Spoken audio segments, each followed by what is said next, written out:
We're on the second floor in the Metropolitan Museum of Art in the Japanese galleries. We're looking at this almost life-size carved wooden figure of Jizō, who is a bodhisattva. A bodhisattva is a deity that attends on a Buddha, the primary deity of Buddhist sects. Every Buddha has his own specific bodhisattvas. Jizō attends the Buddha Amitabha, the Buddha of compassion. A bodhisattva is an enlightened being that has not chosen to remove himself entirely from our world. An actual Buddha has already attained enlightenment and has no place in the profane world any longer. So the bodhisattva retains that element of profanity so that he can help us. They function as a kind of ladder to lead us into a higher realm. Considering the role of the bodhisattva, this figure does seem very formal, almost aloof. The reason why he looks that way is because he is in a state of meditation. And it is the assurance of his garments and what he is carrying, his mendicant staff and his jewel, that convey the message of his compassion. So although he's earthly, he represents here access to the divine. We're looking at a sculpture that may be 900 years old, and it's in spectacularly good condition, but we are seeing it out of its original context. It would have been in a chapel, and it might have been surrounded by beautiful bouquets of flowers. It would have probably been by itself, because although Kshitigarbha or Jizō is a bodhisattva who attends Amitabha, he's also extremely important as a figure of devotion in his own right. Entire schools of worship arose around this particular figure. The people who made this and the way it was worshipped was not as a sculpture. The concept has no role in Buddhist tradition, but as a religious figure.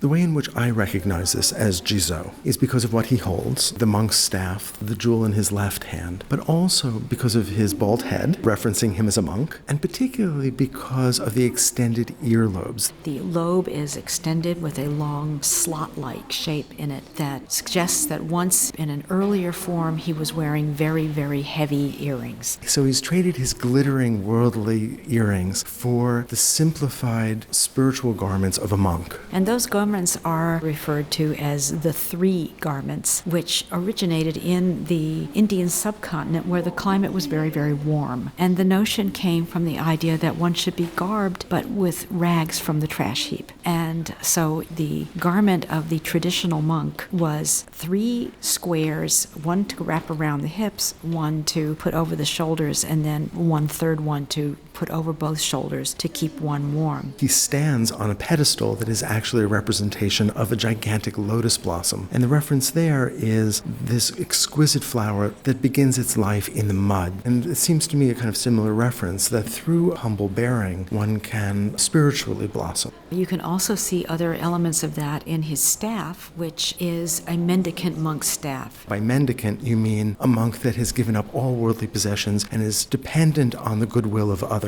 And the mendicant monks would wander around the village, rural areas, and when they came to a village, they would bang the staff on the path, and it has several rings at the top that dangle, and they would rattle. We also see an orna in his forehead. It's just above the eyes, and it is a symbol of wisdom. So seeing beyond the ordinary world, seeing into the spiritual realm. He is holding an object that looks a bit like an onion, and it sits on a small lotus blossom. This is the wish-granting jewel, and it is one of the central symbols of Jizō. The hand that holds the jewel is so beautifully carved. Look at the delicacy of the fingertips that curl just at the nail. The positions of the hand are known as mudras, and mudras is a term that is applied to the hand positions of many deities that come out of the traditions of India, as Jizō ultimately does. Every feature of this is intended to convey some sort of theological concept. This carving dates to the late 12th or 13th century. This is a period in Japanese history that we call the Kamakura period, and it was a period of real upheaval. The capital city of Kyoto is where the emperor resided, and around him was a coterie of aristocrats. They began to fight amongst themselves, and they farmed their disputes out to mercenaries who were from the distant branches of their families called cadet branches. And these mercenary warriors then took over from the court court itself. The emperor remained, but became largely symbolic, and real power resided now not in Kyoto, but rather in Kamakura outside of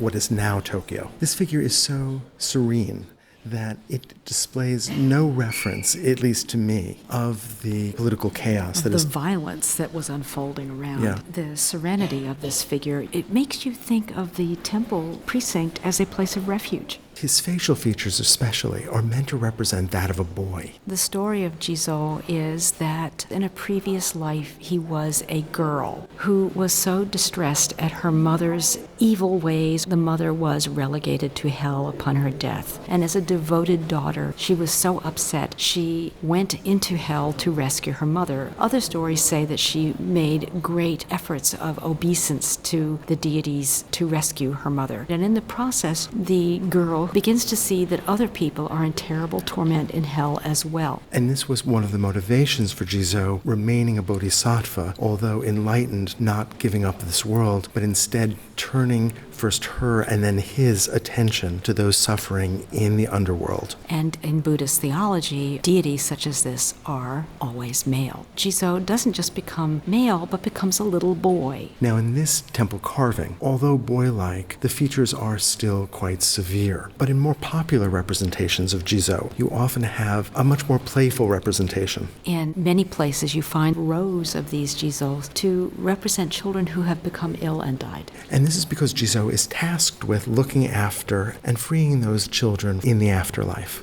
So although we're looking at a sculpture that is 800 or 900 years old, Jizō is very much present in contemporary Japanese culture.